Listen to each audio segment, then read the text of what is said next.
Back to another intriguing episode of the Joyful Mate podcast. I'm your host, Anthony Hartcher, your joyful journey mentor, and I look forward to taking you on this journey today to more joy, happiness, and fulfillment. I'm talking about the subject of vitality and is it governed by how we perceive the world? And if it's based on our perceptions of the world, can we alter our vitality by altering our perceptions? So, this came about when I was reading an article about introceptions and energy. And the article is essentially saying that the way in which we integrate information from our senses, how we actually filter that, is a governor of how much vitality we have or how much energy we have to go forward or to I guess to drive motor functions. So it was really intriguing because if you think about a lot of what we do today, some of it's based on lower priorities or things that we do that don't really find much fulfillment in. And if that's the case, then you think about this, that we interpret about what we're doing as something that we don't want to do, and therefore our body downregulates energy. Our mitochondria downregulates. Our energy systems are essentially turning down. And so we can we can really bring about more energy by doing things that are important to us. And if we're doing things that aren't important to us, that it's going to be a drag. It's going to be difficult. And if you think about this, a lot of our perceptions are based on or the way in which we integrate our perceptions, our intro perceptions, are based on how we see the world. And that is shaped by our upbringing and our experiences. And so if people around us, whilst we're growing up, were saying, don't do that, that will drain your energy, then that is embedded. Like, so for example, don't go outside, you'll drain your energy, or don't run around unnecessarily, you'll drain your energy. And so those sort of things can then become a belief, which form part of our filter. And so therefore we associate running around as draining our energy, or going outside as draining our energy, or spending time in the sun as draining our energy, because that is our reality. And our whole coherence in our system is either it's taking us towards things that we that are important to us. And so if we see something as non important, therefore we just don't have that energy to do it. So if you're struggling with energy, what I suggest you do is, first of all, question, is what you're doing important to you? Is it fulfilling to you?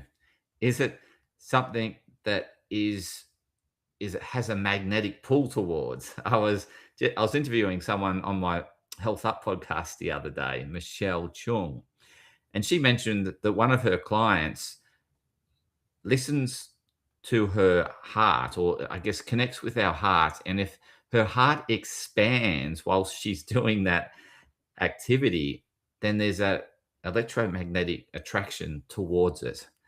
And that's how she determines whether it's something that she should be doing more of. Is, does her heart expand when she's doing it, or does her heart expand when she thinks about it?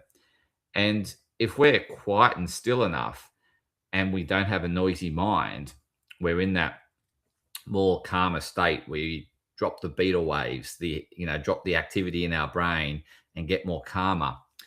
That's when we connect with our heart.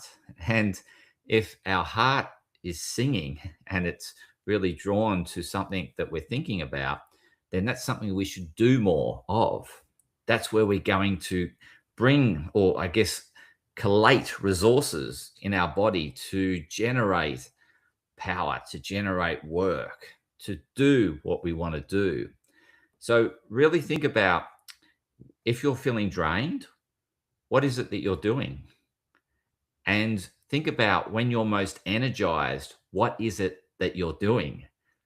Do more of the things that energize you and less of the things that drain you.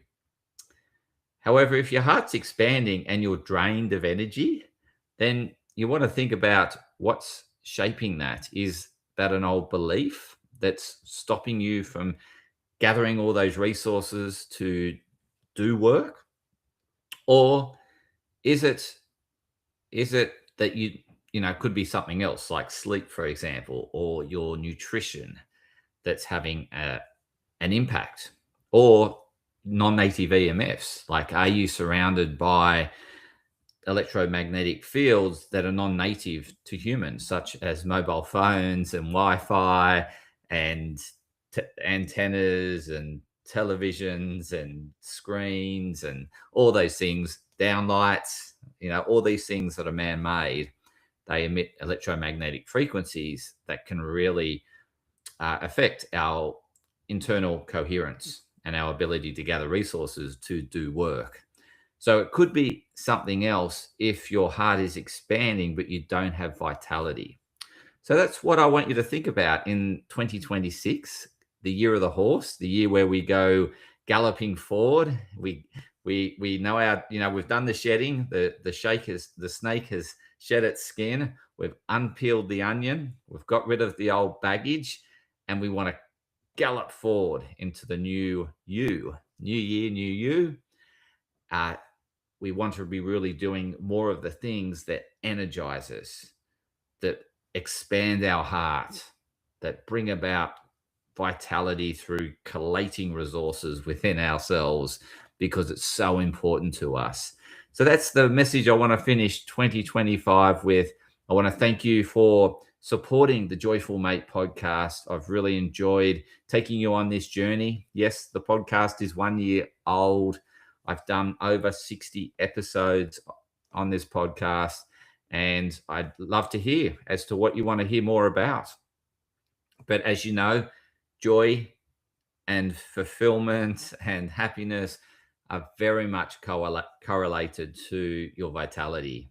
And so these all need to be in sync. And ultimately, we want to be doing things that are most important to us more frequently and every moment of every day, if possible. And if it's low priority, not important, then delegate that. I've been looking at the things that I can delegate in 2026 to really enable me to do the things that bring me vitality. So I want you to think about, what is it that's draining your energy? Can you delegate that in 2026 so that you can do more of the thing that you love, that your heart expands and you have maximum vitality? So I hope you enjoyed this episode. If you have, please share it with others. Please give me feedback, and I look forward to further continuing to take you on your journey to more fulfillment, joy, and happiness in 2026.